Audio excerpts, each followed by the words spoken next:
Menteri Agama Kiai Haji Nasaruddin Umar menggandeng Komisi Pemberantasan Korupsi (KPK) untuk mencegah korupsi dalam pengelolaan dan penyelenggaraan ibadah haji tahun 2025. Untuk upaya pencegahan tersebut, Nasaruddin Umar bersama pimpinan Badan Pengelola Keuangan Haji atau BPKH dan pimpinan Badan Penyelenggara Haji atau BPH beserta jajaran Kementerian Agama, BPKH dan BPH menemui dan berkoordinasi dengan pimpinan KPK dan jajaran di Gedung Merah Putih KPK Jakarta pada Kamis 23 Januari 2025. Wakil Ketua KPK Agus Joko Pramono menyatakan kedatangan Menak Nasaruddin Umar bersama pimpinan BPKH dan pimpinan BPH beserta jajaran Kemenak, BPKH dan BPH untuk berkoordinasi terkait dengan penyelenggaraan ibadah haji tahun 2025.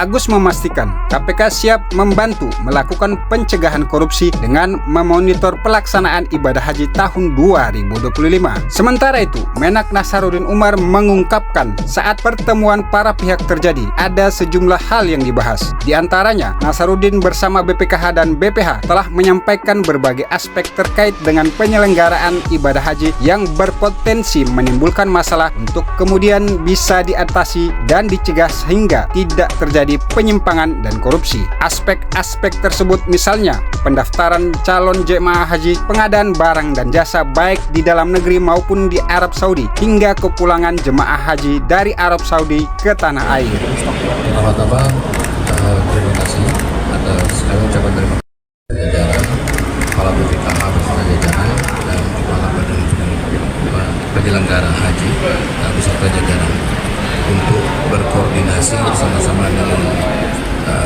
KPK dalam rangka pelaksanaan tugas KPK dalam konteks monitoring sistem. Alhamdulillah, saya ini yang kedua kalinya ya, semenjak kami dilantik jadi menteri. Pertama seminggu setelah kami dilantik kami ke sini mohon pendampingan dalam semua program kerja di Kementerian Agama, dan kali ini kami datang lagi khusus untuk minta pendampingan dalam pelaksanaan ibadah haji.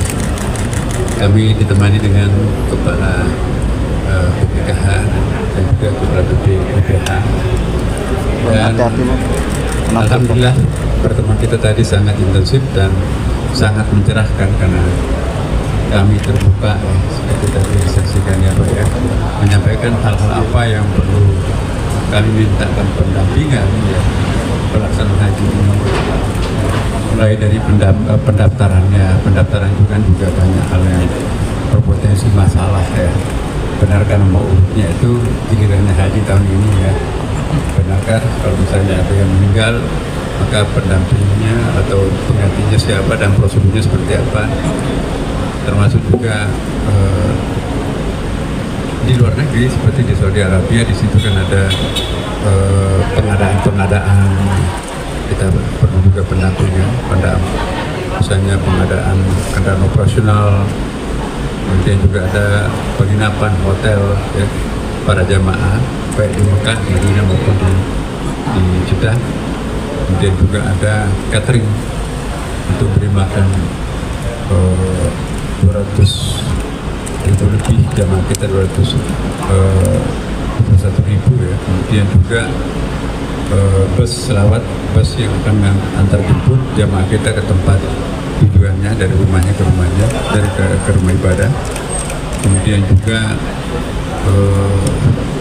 sampai kepada kenyamanan jamaah baik di dalam tenda-tenda di Mina, di Arafah, maupun juga nanti di kendaraannya dari Arafah ke Musdalifah ke Mina. Nanti juga ada program baru ya, Tanazul dan beberapa hal yang terkait dengan pelaksanaan ibadah haji. Kami sampaikan semuanya apa yang berpotensi masalah supaya nanti bersama-sama dari awal KPK ikut mendampingi kami, dan insya Allah kami selaku Menteri Agama tahun ini masih bertanggung jawab penuh untuk penyelenggaraan ibadah haji ini. Insya Allah kita berobsesi menciptakan 3 kali senyum. Senyum di awal biayanya lebih murah, seperti yang teman-teman tahu bahwa dolar sekarang ini naik ya, 16.000 sekian ya. Kemudian tahun lalu kita pakai kurs dolar itu 15.000. Kemudian pajak naik juga di Saudi Arabia, biaya-biaya apapun juga di sana pada naik.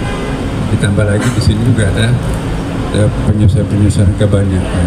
Tetapi ironisnya kita bisa menurunkan biaya jamaah haji. Ya, itu juga pertanyaan masyarakat banyak. Setelah kami melakukan penyisiran yang tidak perlu, maka ketemulah angka-angka seperti itu. Dan kita juga ingin tersenyum di tengah. Ketika sedang terjadi proses pelaksanaan ibadah haji itu, kita berobsesi semoga para jamaah itu merasa puas. Tidak boleh pengurangan pembayarannya itu justru mengurangi kualitas pelayanan. Nah, kita ingin murah biayanya, tapi pelayanannya lebih baik. Itu yang kami maksudkan sebagai senyum di pertengahan. Dan kita juga ingin jemaah haji kali ini senyum di akhir. Ya, kenapa? Karena hajinya insya Allah kita harapkan mabrur ya. Mabrur itu lain makbul. Kalau makbul itu diukur sah tidaknya haji itu di Mekah sana, di Madinah, di tempat-tempat haji. Tapi kalau kemakburan haji itu diukur setelah pulang dari tanah suci. Seberapa besar dampak positif yang dilakukan oleh para jamaah di dalam masyarakatnya, bangsanya, dan negaranya. Nah, kita ingin juga tersenyum masyarakat kita karena ada pengembangan ekonomi yang bisa tumbuh dari upaya perhajian ini.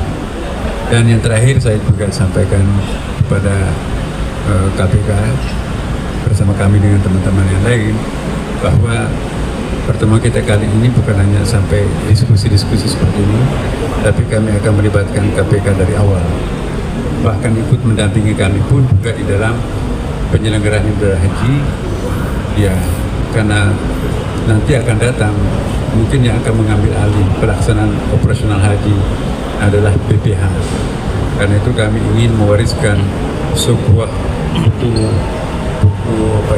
putih, mau disebut buku suci penyelenggaraan ibadah haji yang selama ini memang belum pernah ada. Mulai dari A sampai Z itu detailnya tuh mungkin ada buku besar nanti akan kita berikan. Dan setelah haji pertanggungjawabannya sampai sedetail-detailnya pun juga berapa biaya efisiensinya atau saldonya itu juga kami akan ungkapkan secara transparan sehingga A sampai Z itu menjawab pertanyaan hanya dengan melihat tanpa melihat bertanya lagi kepada siapapun.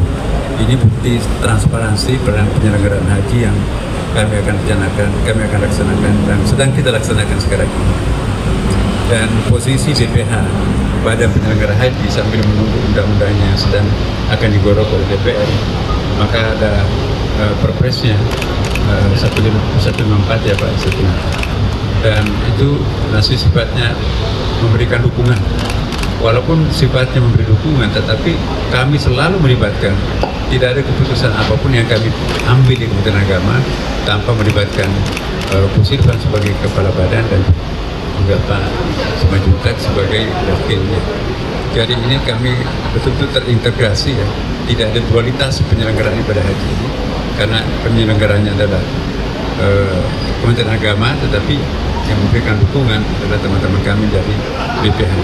Rekan kami dari BPKH ini yang bertanggung jawab untuk memberikan kontribusi dari segi keuangan kepada jamaah haji kita.